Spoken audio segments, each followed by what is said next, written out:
शिव त्याग के देवता हैं, शिव योग के देवता हैं, प्यार के देवता हैं, पर शिव नशा नहीं करते। क्या भगवान शिव सच में गांजा पीते थे? दोस्तों, सावन का महीना शुरू होते ही पूरे देश में एक चीज सबसे ज्यादा वायरल होने लगती है। भोले बाबा चिलम पिए, भोले का सुट्टा, भोले का गांजा, भोले की भांग, डीजे, रिमिक्स और अश्लील डांस। ऐसे लगता है जैसे भगवान शिव का पूरा जीवन सिर्फ चुल्लम पीने में ही निकल गया। आज लाखों बच्चे यही देखकर बड़े हो रहे हैं। उनके मन में शिव की पहली छवि क्या बनती है? एक योगी की या एक गांजा पीने वाले भगवान की? लेकिन सवाल है, क्या सचमुच भगवान शिव गांजा पीते थे? क्या वेदों में इसका उल्लेख है? क्या उपनिषद में ऐसा कहते हैं? क्या शिव पुराण ऐसा कहता है? या फिर हमारे समाज ने, फिल्मों ने, डीजे के कल्चर ने और करोड़ रुपए कमाने वाले म्यूजिक इंडस्ट्री ने शिव की एक नई इमेज बना दी है?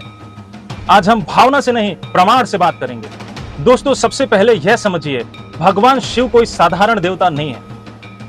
उन्हें कई नाम दिए गए हैं: महादेव, महायोगी, आदि योगी, योगेश्वर, पशुपतिनाथ, नीलकंठ।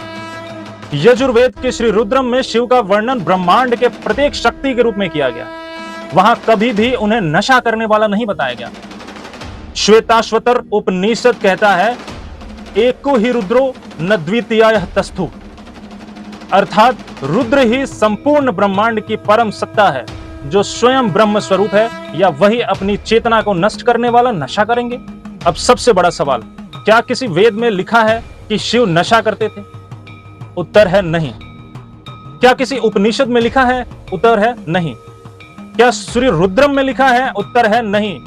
क्या शिव पुराण में लिखा है कि भगवान रोज चिलम पीते थे? उत्तर है नहीं। फिर यह कहानी आई कहां से? असल में बाद में कुछ स्थानीय परंपराओं, कुछ अघोड़ और तांत्रिक संप्रदायों और लोक कथाओं में भांग का उल्लेख मिलता है। लेकिन संप्रदाय और भगवान में बहुत अंतर होता है। किसी संप्रदाय की परंपरा भगवान का चरित्र नहीं बन जाती। जैसे कोई साधु अगर राख लगाता है, इसका अर्थ यह नहीं कि हर शिव भक्त राख लगाए। फिर चिलम वाली फोटो कहां से आई? यदि आप 500 साल पुराने शिव के मंदिर देखेंगे, कहीं भी शिव के हाथ में चिलम नहीं मिलेगा। आप अजंता देख लीजिए, एलोरा देख लीजिए, एलिफेंटा देख लीजिए, चोल मंदिर देख लीजिए, खजुराहो देख लीजिए, काशी देख लीजिए, सोमनाथ देख लीजिए, कहीं भी चले जाइए, कहीं भी नहीं मिलेगा। शिव के हाथ में क्या मिलेगा? त्रिशूल, डमरू, कमंडल, सर्प, लेकिन चिलम नहीं। आज सोशल मीडिया पर जितनी तस्वीरें घूम रही हैं, उनमें से अधिकांश आधुनिक कला है। 1990 के बाद और फिर यूट्यूब आने के बाद डीजे कल्चर आया। हर साल सावन में सैकड़ों गाने रिलीज होने लगे। उनका उद्देश्य क्या था? भक्ति या व्यूज या करोड़ों रुपए कमाना?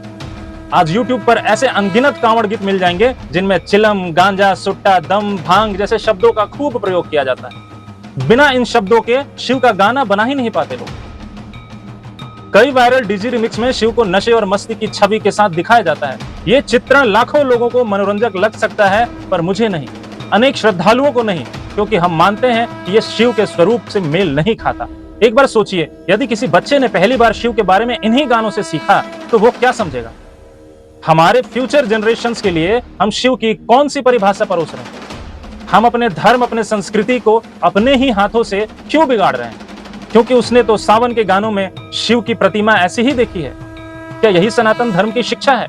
बिल्कुल नहीं। शिव ने विष पिया है, नशा नहीं। सब जानते हैं, समुद्र मंथन हुआ, हलाहल निकला, पूरा संसार समाप्त होने वाला था, तब शिव ने विष पिया। ध्यान दीजिएगा, विष पिया था। उन्होंने संसार को बचाने के लिए अपने गले में विष धारण किया, इसलिए वो नीलकंठ कहलाए। अगर वो स्वयं नशे के प्रतीक होते तो पूरे सनातन धर्म में उन्हें योगेश्वर क्यों कहा जाता? पतंजलि की योग परंपरा उन्हें आदि योगी क्यों मानती?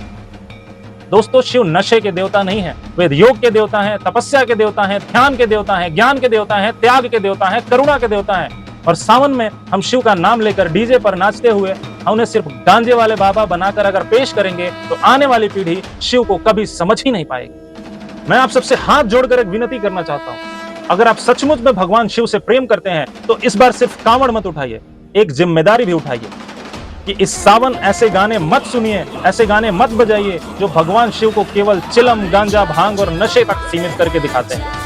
अगर कोई गीत आपको लगता है कि भगवान शिव या किसी भी धर्म के पूजनीय व्यक्तित्व का अपमानजनक, अश्लील या भ्रामक चित्रण कर रहा है, तो उसे वायरल मत कीजिए, शेयर मत कीजिए, क्योंकि हर एक व्यू, हर एक लाइक और हर एक शेयर ऐसे कंटेंट को ताकत देता है। अगर हम देखना बंद कर देंगे, अगर हम सुनना बंद कर देंगे, तो ऐसे कंटेंट बनने भी बंद हो जाएंगे, कम हो जाएंगे। और साथ ही साथ गीत बनाने वालों से भी मेरी विनती है, जितने भी गीतकार, संगीतकार, डीजे के प्रोड्यूसर्स हैं और यूट्यूब चैनल्स के जितने भी ऑनर्स हैं, उनसे मैं कहना चाहता हूं कि भगवान के नाम पर सिर्फ पैसे मत कमाइए, व्यूज के लिए, ट्रेंडिंग के लिए भक्ति को मनोरंजन मत बनाइए। अगर आप शिव पर गाना बनाना चाहते हैं तो पहले शिव को पढ़िए, शिव को जानिए, शिव पुराण पढ़िए, रुद्रम पढ़िए, श्री रुद्रम पढ़िए, उपनिषद पढ़िए, आदि योगी को समझिए, फिर ऐसे गीत लिखिए जिससे सुनकर हमारा बच्चा, आपका बच्चा नशे की नहीं योग की प्रेरणा हो। ऐसे गीत लिखिए जिसे सुनकर कोई बच्चा चिलम नहीं ध्यान करना सीखे। ऐसा गीत लिखिए जो बताए कि शिव ने संसार को बचाने के लिए विष पिया था, ना कि उन्होंने नशा किया था। याद रखिए, आपके एक गीत से करोड़ों बच्चों की सोच बनती है, आपका इतिहास बनता है और आपकी संस्कृति बचती है। इसलिए सत्य सुनाइए।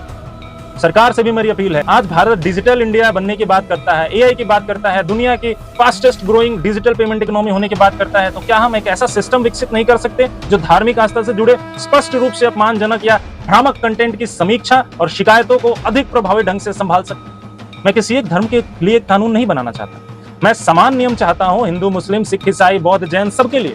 हर धर्म के पूजनीय व्यक्तित्व और उनके आइडल्स का समान रूप से सम्मान होना चाहिए। देखिए, लोकतंत्र में अभिव्यक्ति की स्वतंत्रता महत्वपूर्ण है, लेकिन उसके साथ ही जिम्मेदारी भी उतनी ही है। अगर कोई व्यक्ति किसी धर्म का सम्मान करता है तो उसे बाजार की वस्तु बनाकर पैसे कमाने का माध्यम नहीं बनाना चाहिए।